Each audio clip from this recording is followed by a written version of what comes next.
Good afternoon students.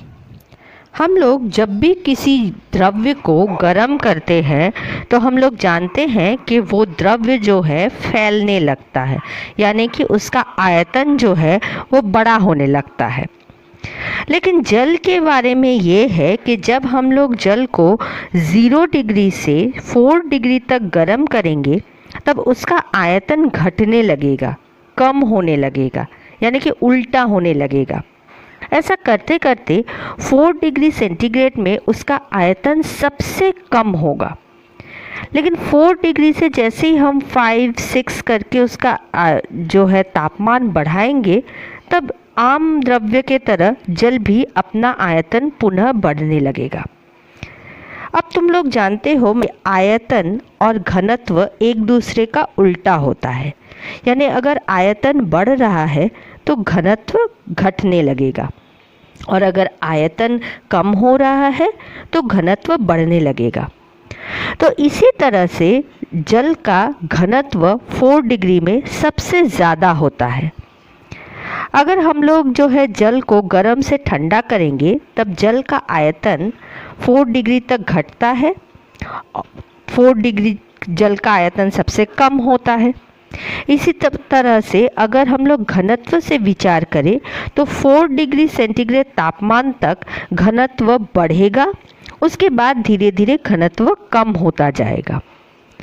तुम लोग जब पानी में बर्फ़ डालते हो तब देखते हो कि वो बर्फ़ जो है तैरता रहता है। ऐसा क्यों रहता है? इसी कारण से। इस चीज़ को कहते हैं जल का असामान्य फैलाव या एनोमलस एक्सपेंशन ऑफ वाटर। सबसे पहले हम लोग देखते हैं घनत्व और तापमान का ग्राफ। इसमें क्या है?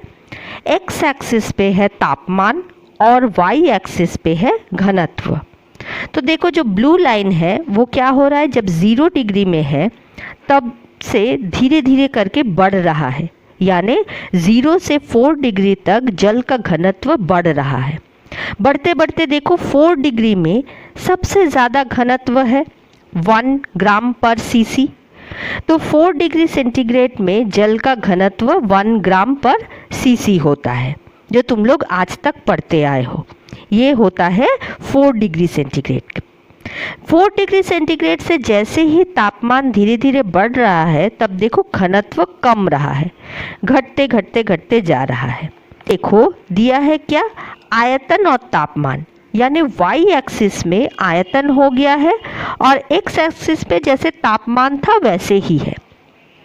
यहाँ पे क्या हो रहा है? 0 डिग्री सेंटीग्रेड पे देखो जो आयतन है उससे धीरे धीरे धीरे धीरे घट रहा है। 4 डिग्री सेंटीग्रेड में सबसे कम हो रहा है 1 सीसी, और उसके बाद जैसे हम लोग तापमान बढ़ा रहे हैं वैसे आयतन भी बढ़ रहा है।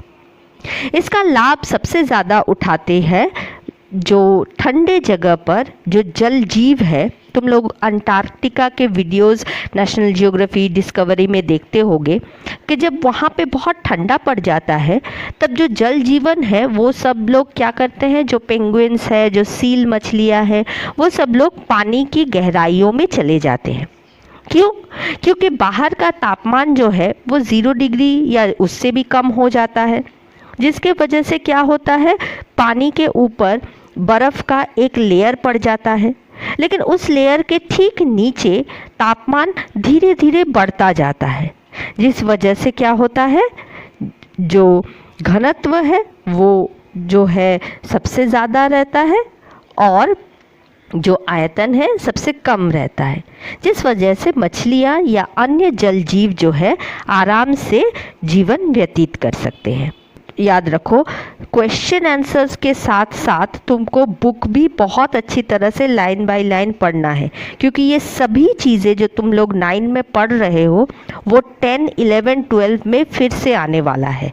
इसलिए सिर्फ क्वेश्चन आंसर सॉल्व कर लेना से ही नहीं होगा, तुमको अच्छी तरह से बुक को भी पढ़ना है ताकि कैसा भी क्वेश्चन आए तुम लोग उसको हल कर सको, या आगे जाके ज़िंदगी में जब भी ये सब देखो तब जो है समझ सको कि ऐसा क्यों हो रहा है।